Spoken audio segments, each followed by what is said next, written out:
Good afternoon. So I will just present a bit about OpenAIR. So, OpenAIR is a European infrastructure in open science, open scholarly communication. So, of course, one of our major interests is how to monitor open science, okay? And what we are doing is, what we realize over the years is that as an infrastructure builder and provider, it's very important for us when we're building infrastructure in order to make sure that, this infrastructure from day one is able to gather the evidence to measure the policies on open science.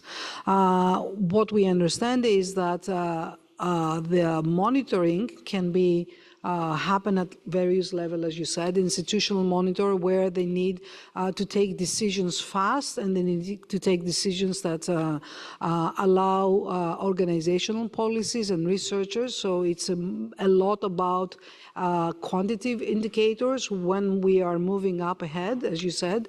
It's also allowing, strategic alignment. You can see here that within OpenAIR, we have a working group on monitoring open science policies led by Eloy Rodriguez from University of Minho. And it's very important, and what we have in our groups, because we are a member organization, is that we have had members telling us about the monitoring they do, and there is a lot of overlap between monitoring of research and then monitor and tracking of open science. So, sometimes these are intermingled. And what we have found also is that different at the institutional levels, there are different departments that, they monitor policy on open science. Sometimes it's the bibliometrics people, sometimes it's the libraries, sometimes it's the research executives.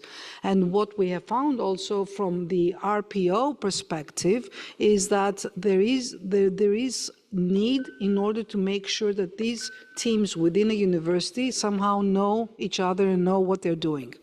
We have been building the EOSC Open Science Observatory, as you've seen, but we have also dashboards for monitors for institutions, and this is where the community and the RTO and the RPOs is important. So we listen to them, but unfortunately, we listen to them one by one, and this is what is missing in the open science monitoring. So how can we get together and get the indicators?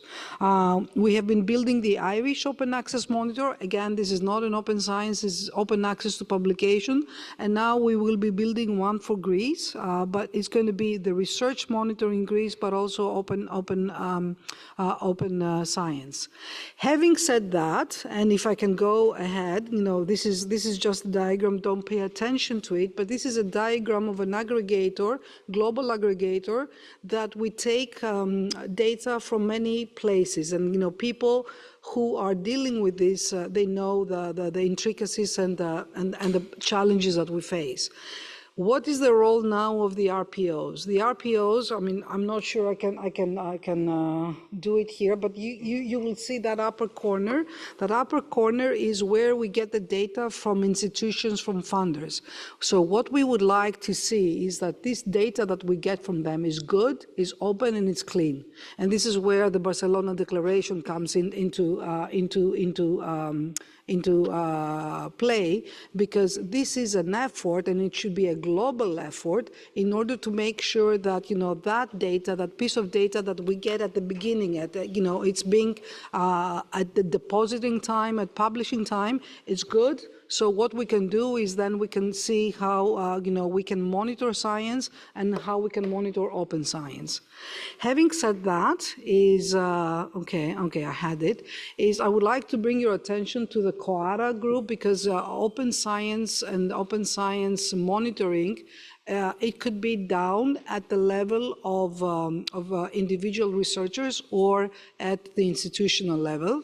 And what we need to realize that these are two different animals. So it's a different way as you're assessing a researcher for open science, and a different way as you're assessing an institution. What we have done, we have been running a working group in Quara about open infrastructures. Again, this is very important. Again, Barcelona Declaration is here, and Bianca is over there, so you can talk to her. Is what we have done in the past year in Quara is we said open infrastructures are key into measuring into measuring science and open science. What we have come up with, we know the principles of Open Science Monitor, but we have come up with, I wouldn't say principles, but detailed characteristics of open infrastructures, how they can participate in this ecosystem. Are you ready for the recap? The recap is Quara Working Group on Open Infrastructures, because now it's too loud. It's too loud now. And the idea is that on one hand, we have open infrastructures as an enabler, and on the other hand, we have the new research assessment that includes open science assessment as the other part. And I think what we are going to see, at least from our perspective, is to see we are preparing a new service, the My Research Folio it's called. It's very much based on Opus, what you've seen, the classification. We want also to embed the research comp, the European research comp skills, and also built on the GRASPOS project. Having said that, I think we have both in Opus and in GRASPOS projects many research performing organizations and some research funding organizations. And we are piloting things. We want to see where they go. So I am with Gareth on that I don't think it's a research washing or greenwashing or whatever you want to call it least, is that we are in a transition. And then research performing and research funding organizations, they are now in the middle of this transition, and it can go many ways. So it's in our hands to see which way it takes us. And I would say to Stefan and the European Commission, I think this has been able, not just only of the wider projects, but also the EOSC. So it's not what we see is many times, as I told you, in the universities we see many different teams working together, but they are kind of doing the same, but each of them they have a different target group or perspective. Also, in all of our funding is that we're missing to have the connection. So as a funder, maybe putting the dots together and the connection is one of the recommendations that I would have, and I'm done. All right, thank you. Very quickly, I will just remind those of us who were there yesterday and also inform those of us joining us today about the official launch of the principles of open science monitoring. So I'm here with my hat of co-coordinator of the Open Science Monitoring Initiative, so OSMI. So what is it about? As you may have guessed, it's about open science monitoring, and it's currently including nearly 200 international experts from 6 continents. So that was really one of our objectives, to have a global representation of open science monitoring frameworks in this initiative. And we have a great variety of stakeholders, so universities, research associations, networks, institutions, libraries, governments, national science bodies and funders, open science organizations, publishers, and technology policy makers. And I'm sure I'm forgetting some other kind of stakeholders. So you can see there that research performing organizations and research funding organizations are very important for us. Just a quick overview of the principles, which are the result of an international consultation. You can have access to them directly there. And also wanted to say something I forgot to say yesterday. They are already available in English and in French.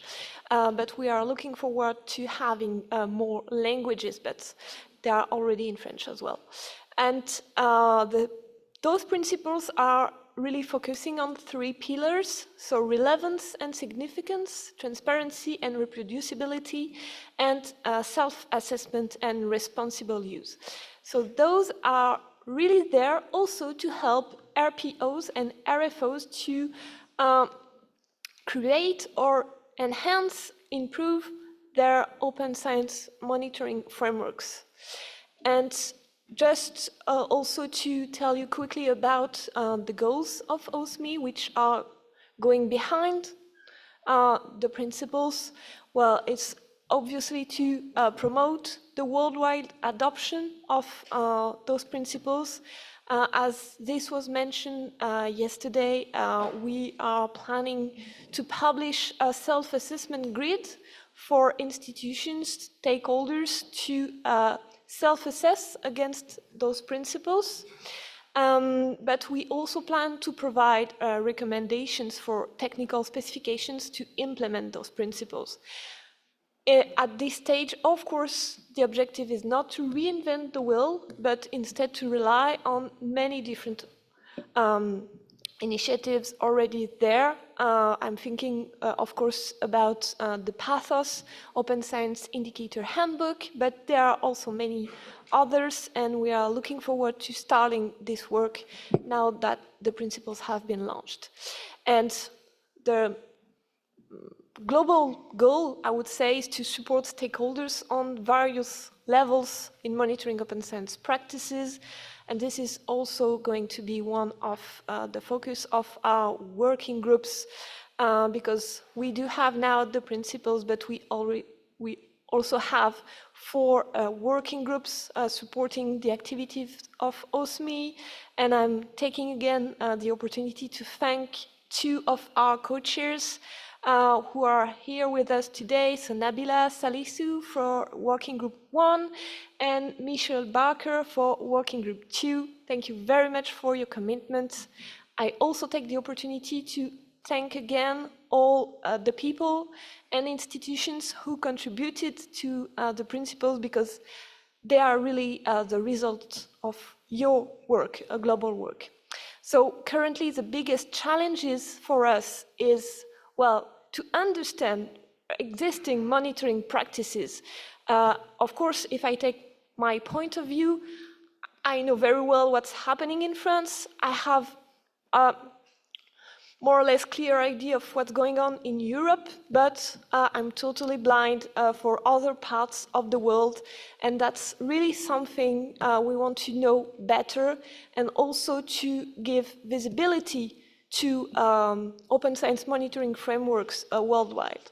It's also important to take into account regional variations and contexts in practices, because that is something that we have really well understood during this work on the principles, is that some areas of the world tend to rely on specific sets of indicators, whereas in other parts of the world they make no sense or are different simply. So it's also to understand those variations and those different needs. And also meeting technical and regulatory challenges. Again, if I'm taking the European context, for instance, we have a legal framework for text and data mining, which is completely different in other regions. So how do we make this work? So those are the challenges. So we do have some work for the years to come. Thank you. Thank you. We move now to the RPOs and the RFOs. Lina. Yes, thank you. Good afternoon. So now a bit about the groundwork of funder in the context of the Opus project. In Romania, I also have the hat of the National Rapporteur for the UNESCO reporting on the implementation of the Open Science recommendation. And I've also been a co-coordinator for the National Open Science Framework developing. So I'm saying this because, in a way, this supported our work in Opus in terms of aligning with broader frameworks. So, but what precisely happened in Opus is that we had the Opus RAF, the Research Assessment Framework, in a first version that we piloted as a research funding organization. And more specifically, we tested introducing a fair, aligned DMP requirements in a funding instrument, in a national funding instrument in Romania. The national funding instrument is one which was launched for the first time, and it has a budget of around 320 million euros, so an important funding instrument. In Opus precisely, we monitored the process and mapped the challenges and the lessons learned there. And we had this tool that we developed together with the teams with the working groups in the Opus project, drafting action plans for what we aimed. So for implementing indicators and interventions in the Opus RAF. And we also captured, let's say, qualitative and quantitative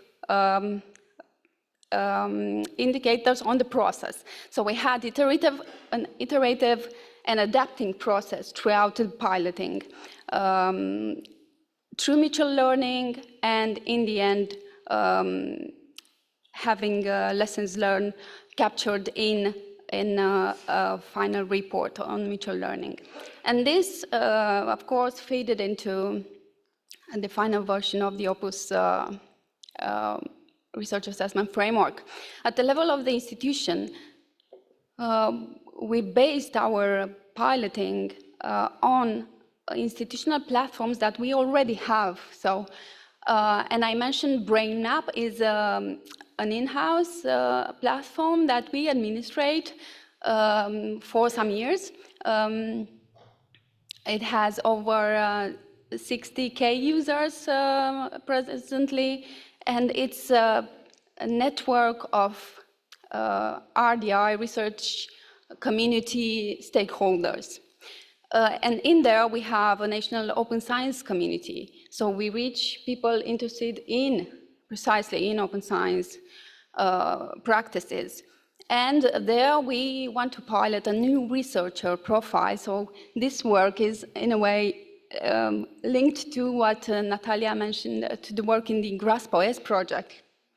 And the work there for the new researcher profile is based on what we've learned in the Opus project and the experience with piloting the RAF. Feeding into the BrainMap platform, we have data from other two institutional platforms. UD Manager is the platform that we have developed in-house for proposal submission and evaluation. And EVOC is the platform dedicated to reporting and monitoring. And it's integrated to the other two, especially with UD Manager. And future updates are envisaged there in order to capture open science indicators and indicators related to DMPs. We already collect some open science indicators, but this is not under a mandate at national level. We ask for this information for researchers who want to provide this information. Some key challenges of this process of piloting DMPs in a national funding instrument for the first time. So we encountered low institutional and researcher readiness. So we need capacity building for the staff of our institution and to support for the researchers who lack capacity in drafting DMPs. And capacity gaps are in terms of understanding fair data, metadata standards, and for the staff precisely how to evaluate, how to revise the DMPs. What we did was to adapt the adapt European guidelines, templates. For example, the guidelines provided by Science Europe in order to respond to this challenge of implementing DMPs. And this is what we did at the institutional level. We relied on the templates and the guidelines available. We adapted them to our national context. And again, we aligned to the national recommendations from the national framework on open science and to UNESCO Open Science recommendation on open science, but try to localize support. So we needed to look into the context of our national, at the national level, but also at the institutional level.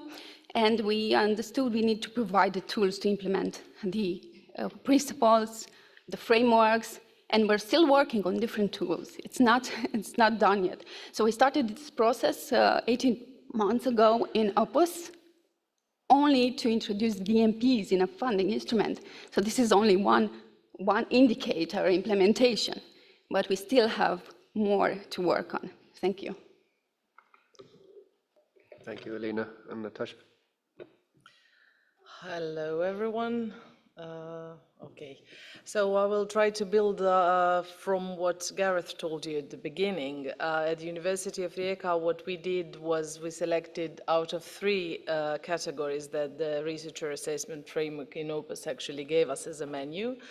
And I have to say it was a very fortunate moment for us because we were in the phase where our HRS for our strategy action plan was supposed to be renewed, which meant that we had to revise what we did before and we had to create a new action plan. We've joined COARA, we needed to draft a COARA action plan, and there were some policy things that we wanted to do at the university as well. So fortunately for us, we were able to choose from all the scattered things that we were doing at the university anyway in terms of reaching the university strategic objectives and the KPIs that were there. And it was really good to have a menu to choose from because otherwise we wouldn't know where to start from, or it might have been more difficult. So we started from the initial draft of the Opus Research Assessment Framework. Then we selected those activities that we felt were most important or maybe even the trickiest ones to implement at the university, because when you are piloting something, you're allowed to make mistakes and you don't feel like a failure if you do make mistakes. So it was a very fortunate moment for us. We were really brave in deciding what to do, but we didn't do it alone. So I would say that we at the Rectorate were like the steering unit, so we were there from the policy level. We knew what we wanted to do more or less, or what the objectives were that we wanted to achieve, but we consulted those who are primarily relevant at the university in terms of open science implementation, but I will also say our open science experts. They primarily sit at the University Library Center for Open Science and Information Management, so we engaged them and we selected the relevant actions which they would help us implement or pilot. Then there was the Center for Science Outreach that we had just founded slightly before that. There was no repository for video materials or for any outreach materials, so we wanted to do that as well. And at the Rectorate, of course, it would have been difficult for us to do it by ourselves, so they were really willing to help and really willing to maybe move faster than they would have moved without Opus being there. And then in terms of monitoring, we needed and we wanted to decide on a cohort in order to be able to measure the success of what we were doing. So the cohort that we actually, let's say, used the monitoring on was the 17 early career researchers at the Faculty of Law. So we decided to go into social sciences. The activities were specifically tailored for them and based on their needs, so we did an assessment there. but we opened all the activities to everybody else at the university. So there were specifically, that is what the evaluations subsequently said, they were especially important for other early career researchers, but all other researchers who wanted to know something more or were willing to engage in any of the activities that we had, they could join the Opus pilot activities. So I would say that we tried to give these two perspectives to open up the floor for everybody else at the university, to start the dialogue, to collect the feedback from different cohorts or different people, but primarily we wanted to see what is happening with our cohort of early career researchers that we followed from, let's say, the beginning of from the onset of the pilot 18 months ago up to the end.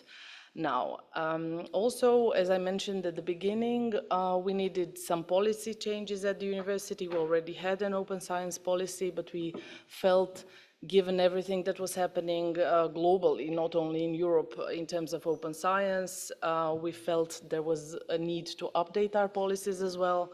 So that was also one of the activities we did earlier this year. We updated our open science policy at the university, so we have a new one now. We appointed an internal team, and what was really important for us, because we were not directly in contact with the cohort itself, it was really important for us to have regular meetings with those who were implementing the pilot activities at the level of university, to get regular feedback and adjust and adapt what we were doing within the Opus project. So we tried to assess what was being done, we tried to embed all that into the policies at the university, but what was also important for us was to influence the national policy. And we did manage to do that, so I would say it might have been a fortunate moment as well, but we were heard at the national level. Project team or some members of the project team were engaged with the national working groups and so on, and finally Croatia has adopted its Open Science National Plan just at the end of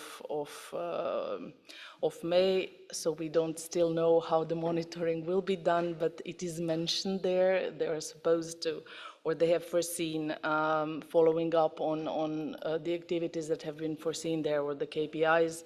So we'll see how that looks like. I will not go very much into detail. This is why I didn't want to go and tell you about the specific activities that we've implemented, but you can find out more at the Opus pilot website, where specifically all the pilots have their own details about what we have done, and I'll be here for any questions that you would like to ask now or later. Thank you, Natasha. Could you skip to the last slide? One more. Here. Perfect. So it's not online. Do we have an immediate question online? We have one question online, yeah. Andrew Miller is asking, have the RPOs involved in Opus consider or use existing tools like DMP Online to support their implementation efforts? It sounds like a tool that might be particularly relevant in the Romanian context. So I guess that question is to our RPOs, RFOs. Have you considered using such online tools like DMP Online? Yes, we haven't, because our activities were very specific. So we wanted to make some kind of an internal monitoring because we wanted really to be able to address any deviations from the way we thought things would need to be played. So no, for this specific case, we didn't. And Elena? Yeah, we have drafted a guide, a blueprint in support of researchers, and we mention there DMP Online as a resource as well, but other resources, there are other resources, and mainly to guide, to have, for researchers to have as examples of completing DMPs and so on and so forth, but we provide an adapted DMP template ourselves. And I'm aware in the IOSCO Open Science Observatory, we were originally looking at DMP Online as a data source to track DMPs, but it was decided by the member states that it wasn't the only data source and that should be left open. So it wasn't used as the only data source. I check quickly if we have any questions from the audience before we move on directly to the panel discussion. Are there any immediate burning comments or questions for our panelists? Please tell us your name and your organization as well. I'm Junji from University of Bath in the UK.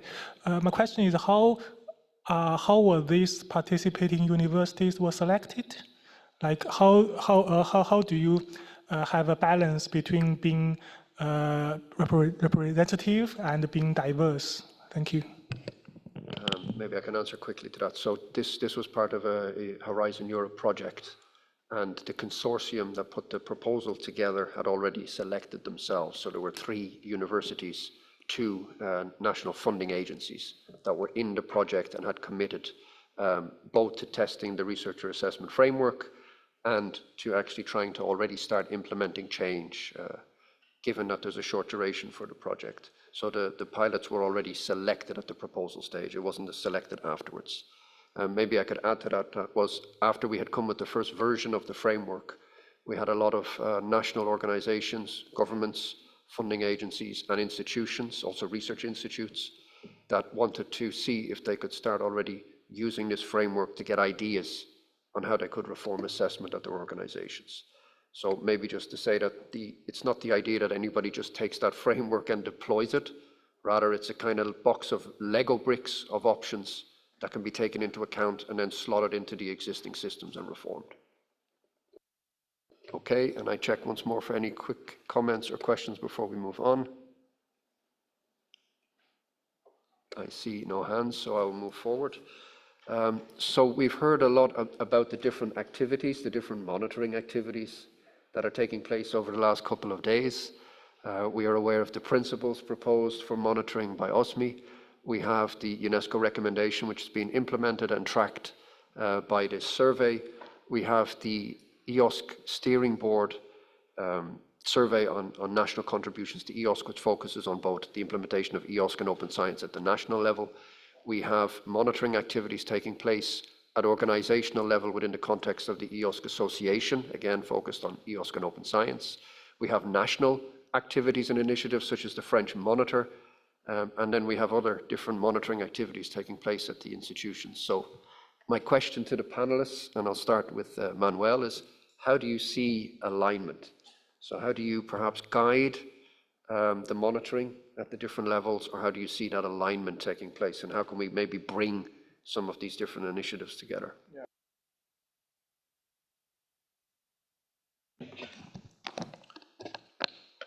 Well, I think that there is an expected answer, which is our recommendation. I mean, this is basically we want to develop this this framework that will guide the action of multiple type of stakeholders, the multiple levels that we discuss.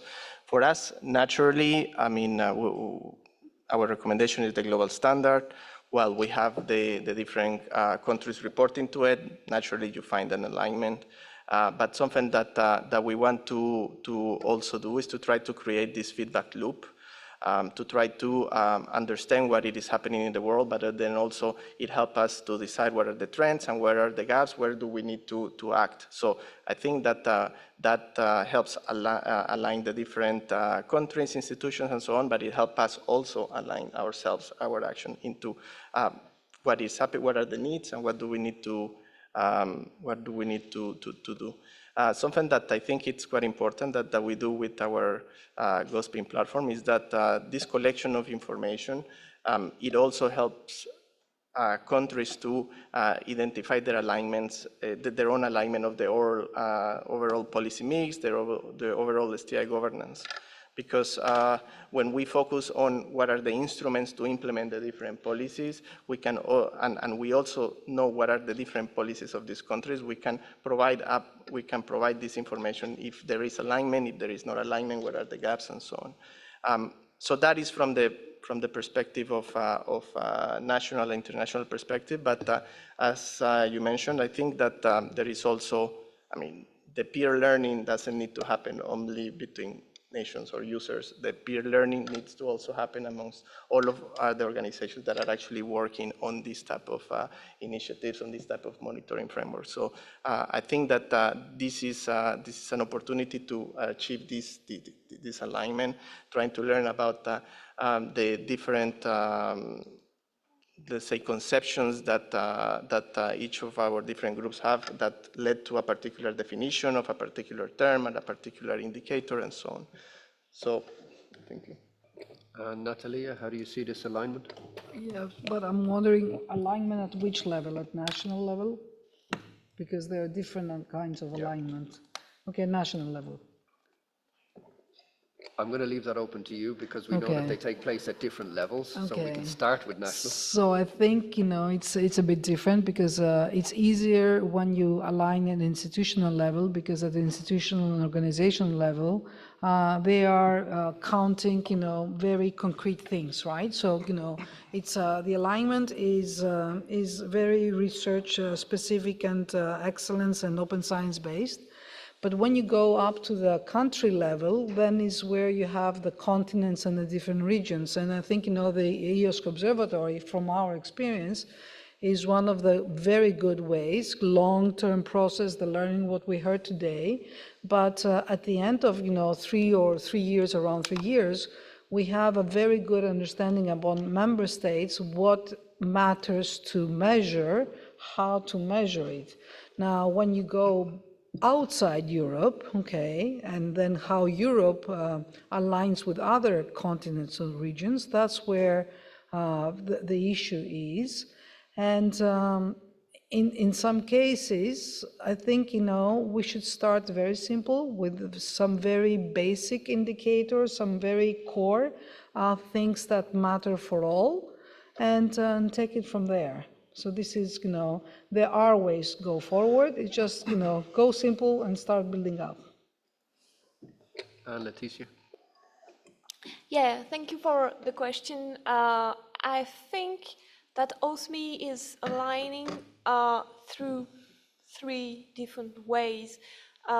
Firstly, the principles, as I've said, they are the result of an international consultation. So many existing projects, initiatives had the opportunity to take part in the consultation, and they did.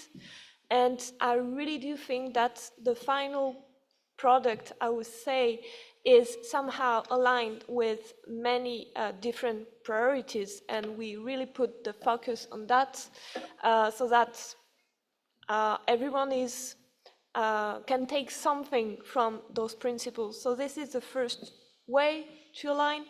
The second way to align is also to have representatives from those initiatives in our working groups. For instance, we have many colleagues from Open Air in the various working groups, but also from many different organizations. And one perfect example is the UNESCO Working Group on Open Science Monitoring, which had already all those experts that have now integrated OSMI. So we tend to have this alignment at that level. And the third way for OSMI to align with what's existing would be, again, through the working groups. And working group 1 and 2 are about, on one hand, scoping the needs, and on the other hand, identifying the solutions, identifying what's out there. And so it's all about mapping what's existing and how we can fill the gaps. Thank you. Lena, so how is this for you, looking, let's say, at all of these initiatives and you have to implement this monitoring? Yeah, so first of all, it's a tricky question for me because it contains the word align. So we avoid the word align. We use adapt, ensure coherency between policies. We feel more comfortable with this wording because we need to look at the national context and the specificities of the institutions and disciplines. So I think it's in this alignment, if we want to call it this way, we must look deeper into the practices, the actual practices, and adapt those or learn from those. And I think it's really important to this feedback from the ground, from the institutions that need to embrace the policies. I think it's really important to develop on what is there already, of course, and policies and broader policies need to adapt according to these as well. And so these processes of piloting and feeding back to the policies, I think, are important. So really looking at what is happening in the implementation phase and what you can learn from that. And in the context of Romania, I can say we're, in a way, we have coherency at the policies level, because we correlated our national framework to UNESCO, to the European policies. We have that umbrella, but now we're implementing and we're learning a lot from the implementation. And the specificities of the disciplines, when looking there, I think that's not an easy phase, and we need to adapt in the process. And Natasha, same for you. I will try to be more general from the RPO perspective. In terms of the monitoring frameworks that we've discussed today and yesterday as well, there is a difference from the perspective of an RPO, because on the one hand, it might be easier for RPOs to design monitoring schemes, but on the other hand, you have so much that is coming from somewhere above. And there's so much information that all these monitoring frameworks actually do have. Like this morning when the IOSCO Observatory was presented, already having the information of the countries which have a policy in place is a good thing to have. But on the other hand, it would be very useful for us who are implementing something at, let's say, the bottom level, to also see what is behind the data, because with every level of aggregation, some narrative or some explanation or some background information gets lost. So it would be great if these reports would also lead us to some examples somewhere where peer learning could happen, where we could take on from some other examples, see the mistakes that have been made in order to avoid them, get inspired by some good examples, and so on. So if we look at the monitoring frameworks, they're very aggregated. They speak nationally or even more aggregated about continents or communities and so on, but it would be super helpful to see where the data comes from and what actually is behind the data.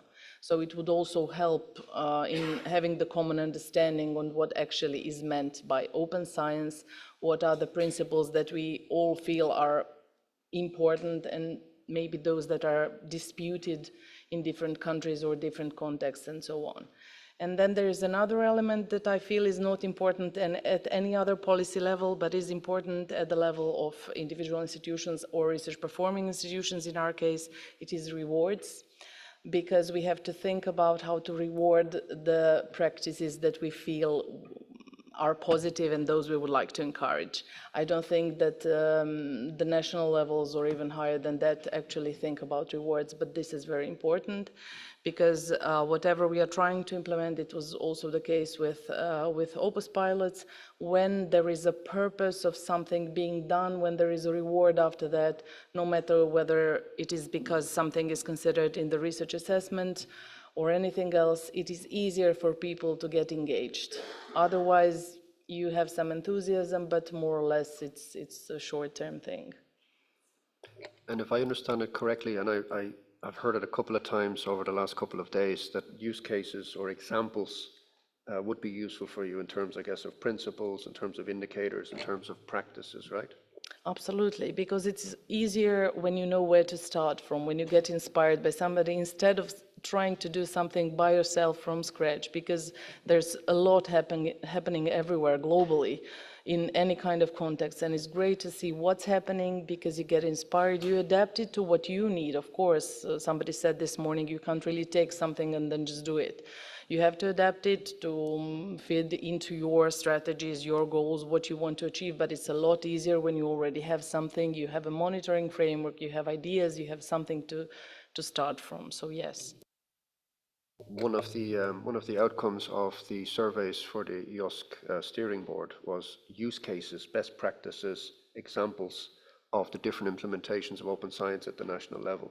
And what was interesting to see was that the different countries appreciated the examples because it gave them ideas to go do, let's say, other different activities at the national level. So it was very much appreciated. Perhaps that's something that can be taken offline across the different levels. We've heard this also a couple of times, I think, so over the last few days. A common set of principles. We have the principles for monitoring. I wonder if you think, and this is to all panelists, and I'm going to open this up to see who bites, if we should have a common set of indicators, a core set of indicators, perhaps a core set of understandings that would apply across countries or apply across organizations to try and see if we're all on the same line or on the same foothold. I'm going to open this up to see who wants to bite first. Cecilia, go ahead. If I may, having a common set of indicators, that would be wonderful. But I really don't think that it's feasible right now because we saw that in the consultation for the principles of open science monitoring that we have simply too many different ways of monitoring open science. And maybe this will change in the future. Maybe if we all start to think about monitoring frameworks with those principles in mind, that may change. But I really don't think that for now we would be able to provide a set of indicators that would work perfectly for every part of the world. So yeah, maybe not right now. And Natalia, looking at open air, the open air graph, of course. No, I'm not, it's not about the open air graph. I'm not sure I agree, is that I think, we cannot wait for the perfect indicators to come along for us to start monitoring. We have indicators on open science. We have open access to publications in the different flavors. We have licenses. We have number of repositories and infrastructure, number of policies, so we have things to start, okay?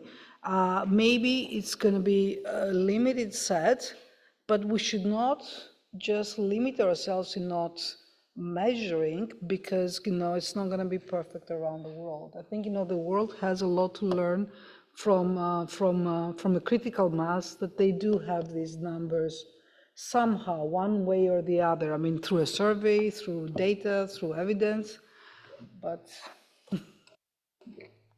And Leticia, then Manuel. Well, yeah, of course, we do have some things, but the things we have, like, for instance, in France, we have many, many indicators that are relevant for us. But I don't know, France indicators may not be relevant for Brazil, for instance, and in other countries, they are much more relying on use cases, and it's good as well. And I really fear that if we start proposing common indicators, well, it just might not work. But we'll see what happens. Yeah. Manuel. And other OSME initiators can step up and say what they think as well. Yeah, I'm the first non-believer in one-size-fits-all solutions. However, I think that we need metrics to make decisions. So I think that we do need a set of core indicators. And allow me to go outside a little bit of the open science theme and talk a little bit about the story of how do we measure research and development, how do we measure innovation. Here, this idea of having indicators that don't work equally well across regions is present there. So it's not a new problem. It's a problem that, of course, open science is a new frame. It's different. It's a different beast, but we can learn some lessons. For example, I mean, there was a need to have an international agreed framework on monitoring, of measuring research and development and innovation. Yes, of course. The OECD developed its Frascati manual. The OECD developed its also manual, and what UNESCO also did with the UNESCO Institute for Statistics is to enter into the discussion, try to understand what are the particularities of measuring these activities in the developing countries, and trying to develop some practical measures on how to adapt these indicators, how to measure, for example, highlighting the relevance of maybe non-technological ways of innovation when it comes to measuring innovation. When it comes to research and development, also highlighting the role of adapting technologies into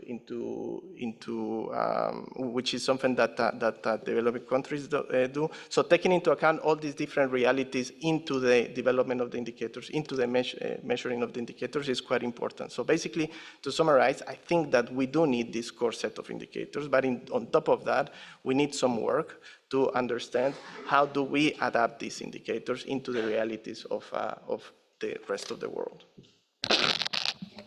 And for Elena and Natasha, how do you see these indicators being used, or how do you actually see this monitoring data helping you, for instance, in research assessment within the institutions? So what is the role that this plays for you? Well, as I see it now, is that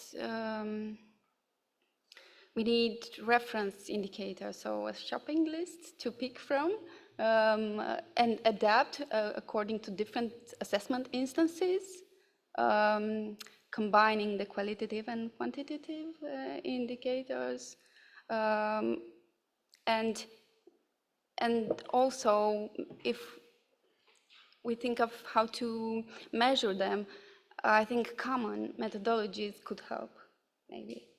But for now, as we see it in our context, is that we need adaptability, flexibility, learning from different iterative assessment, instances of assessment. It depends on what you want to evaluate, on the context, and yeah. And Natasha? Well, first about monitoring, I really feel it should be purpose-driven, first of all. So I'm not, I don't think we should go into the other extreme and not use numbers, but I really feel it's important to understand what is behind numbers. I think it's crucial, so there has to be a context there. And if we want to do monitoring, we really need to have comparable or compatible infrastructures. And as I mentioned before, also we need to share the same definitions of whatever we are monitoring to understand why. And I am in favor of core indicators, but I think that any monitoring framework should be flexible enough to accommodate for any institutional needs or even country-specific things.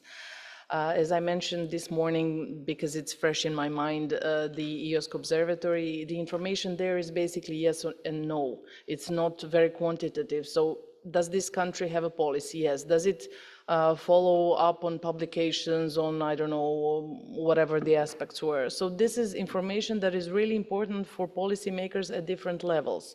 So for the countries to compare with others, to see who they want to turn to for any examples, to see what they don't want to do because whatever.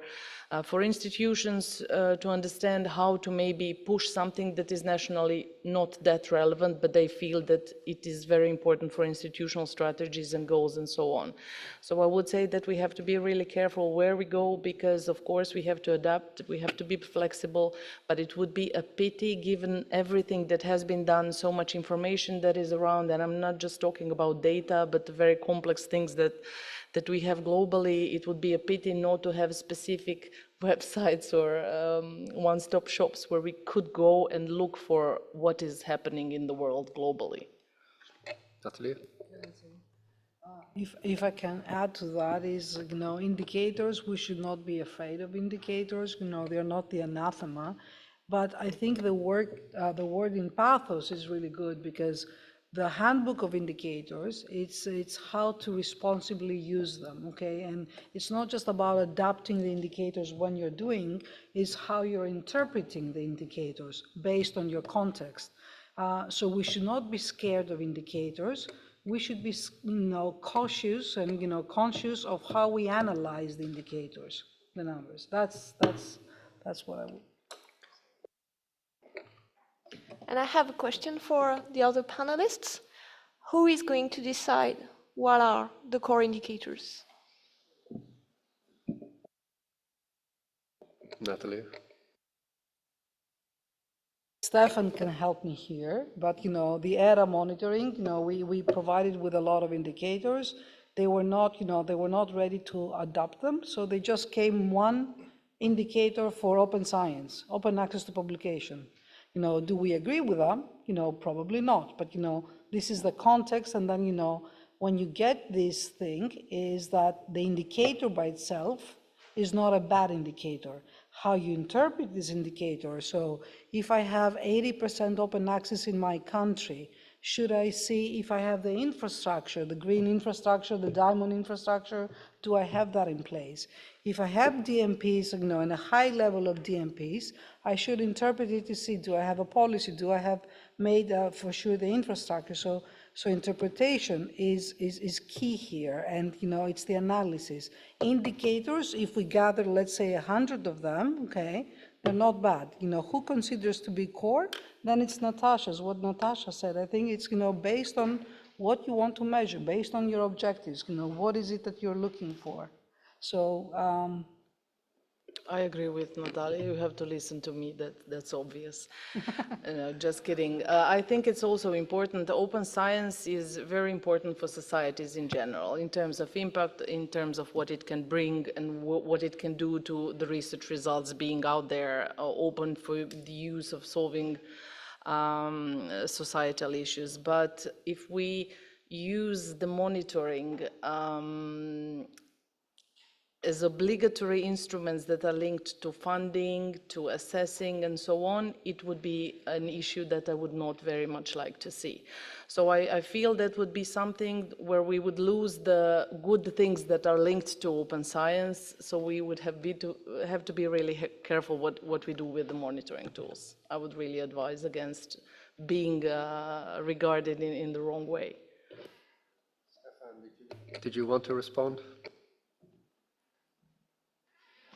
No, I can just add, as Natalia was also outlining, I fully agree that monitoring is not meant to make any decisions on funding, etc. No, I mean, this is really only to see the progress of the policies for the policymakers and for mutual learning and then common improvement. I mean, this I can for sure say. And to come back to the ERA dashboard and the scoreboard, I can assure you that we are discussing with the colleagues again after summer to see what else can be done there. I mean, if I may, had with Eric the discussion in the break about fair data, right? So what are the indicators of fair data? This is very, very hard to do because each community has different indicators and metrics, okay? So, even on fair data now, a lot of the communities, research communities in Europe, they come and say, okay, let's discuss on 1 or 2 or 3, basic indicators, metrics on fairness. And if we're doing that, we consider that we are in a good place. They don't compare themselves. They don't say, we're excellent. But what, it's up to the goal and the objective. The objective is to say, my data is findable and somehow, let's say, reusable. So. Despite our slight hiccup, I'm adamant on staying reasonably on time. I will check if there's any final questions from the audience or comments. I see a question here. Please identify yourself, your organization. So my name is Pil Maria Saumann. I'm the current president of Eurodoc, the European Council of Doctoral Candidates and Junior Researchers. So I represent DCRs in Europe. So my question and comment is a bit Euro-centric, and I have to apologize for that. But I can't help that this becomes very high-level conversation that forgets the researcher, that all of this research is done by researchers, and for these indicators or for the assessment practices to change, it has to be felt by people like me. And it has to be tied into the structures that controls my career. So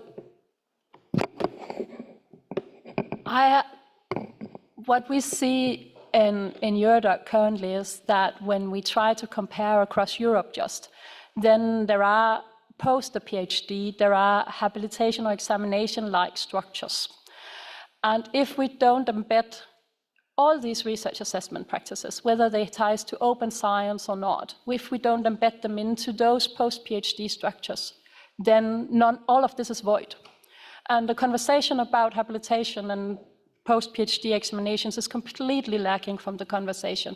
So I have to flag it and perhaps also say, perhaps it would be more interesting to go to look at the career stage framework we have, R1 to R4, and say what are the indicators of seeing that someone has reached R1 level, R2 level, and R4 level, allowing for mobilities between sectors, between countries, but also preserving the strengths and differences, that there can be multiple roads to leaning into or to learning to reaching the next stage, so to speak.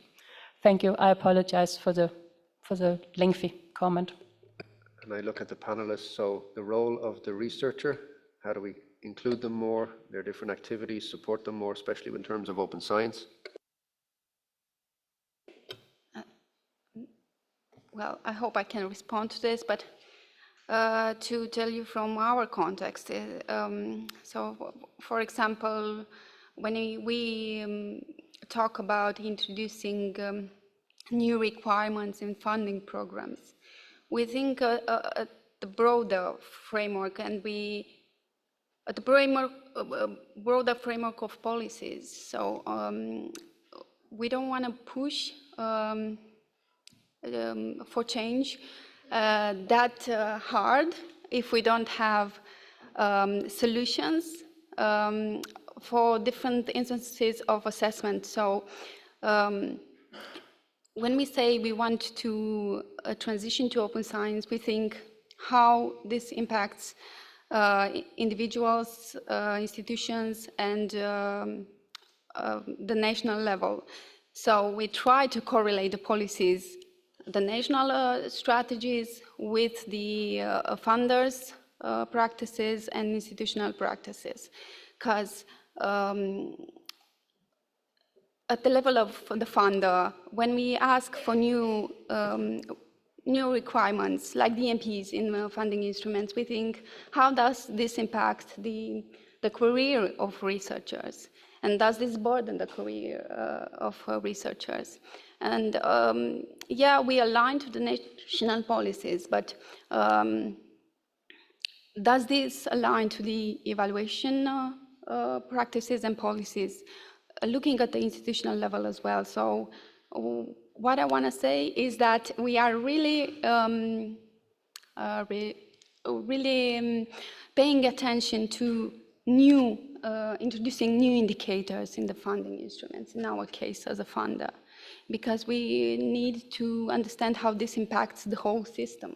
That's why I was saying about coherency in policies, not only coherencies in the broader policies and frameworks, but also at the national level where we have conflicting policies from time to time. So we need to be really careful when doing this change, this transition to supporting open science, but aligned with the assessment policies. If I may, Phil Maria's question actually has so many layers, so I will try to reply just to the foundational one.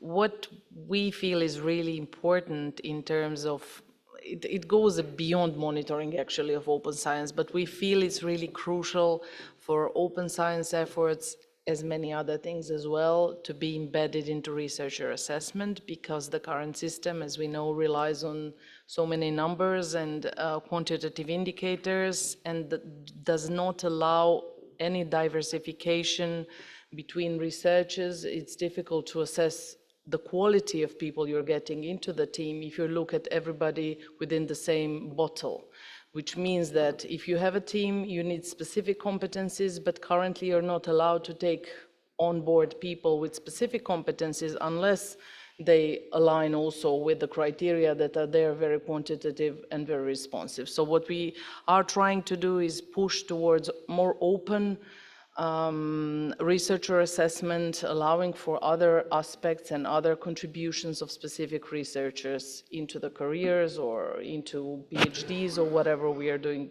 in basic our selections from. And I will not reply to other layers because I don't think we could solve that today here. It's a very important question though. Yes, just to thank you for your remark and comments, and just to say that the OSMI principles are not about researcher assessment, I'm thinking about the last principle, constructive comparison. They are really here to highlight the good practices, like for instance, at the level of one institution, but are not there to evaluate individual researchers. And just a final comment, we don't want to move from the H index to the OS index, something like that. Then I would like to start wrapping up. I would like to ask all of our panelists to give one final, short, sweet take-home message, starting with Manuel, please. Well, very short. I think that we have been hearing about the efforts to measure impact in the societal impact and so on, but I think that it's also important to highlight the connection between this and our open science practices, our open science monitoring efforts, to the impact that they have into our actual STI system. So I think that having this connection clearer could be quite interesting. Thank you. Okay, so I just want to repeat again that we should not put everything at the same time on the table. So there are different kinds of assessments when we talk about researchers, different kinds of monitoring or tracking when we talk about nations or institutions. So we should not mix these things together. And I think, the other thing is that we're talking about monitoring in order to monitor a very important policy that it's open science or others, we are spending a lot of money, we're spending a lot of effort on that, so we should not be afraid to monitor just to learn, just to improve, okay? But also let's think about that there are so many other things that are coming around in research. We're talking about research security, we're talking about AI that is changing completely the way that research is being done, even open science. So, let's move forward. And I would say, let's not be afraid of rethinking the way we are doing open science monitoring.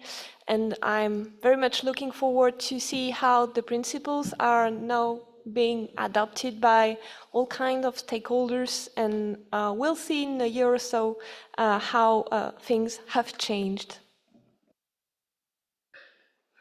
I like to perceive the monitoring more like it was said also here in this conference, looking at the progress.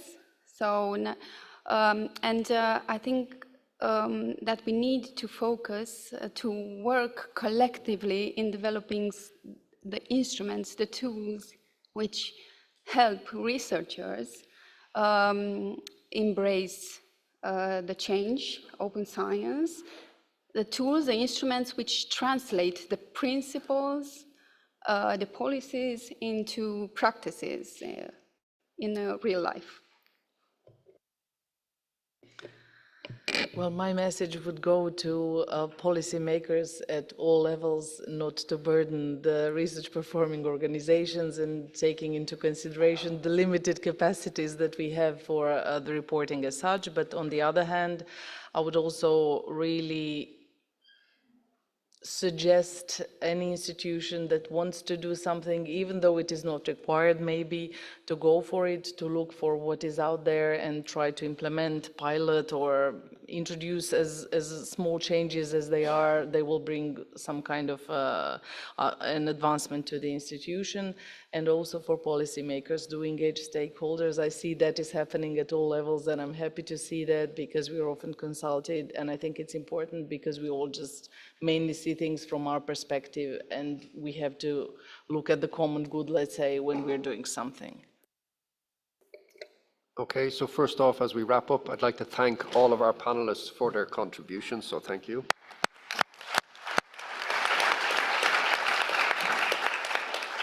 Secondly, I'd like to thank you for your contributions and your patience for our audio technical mishap, so thanks a lot for this.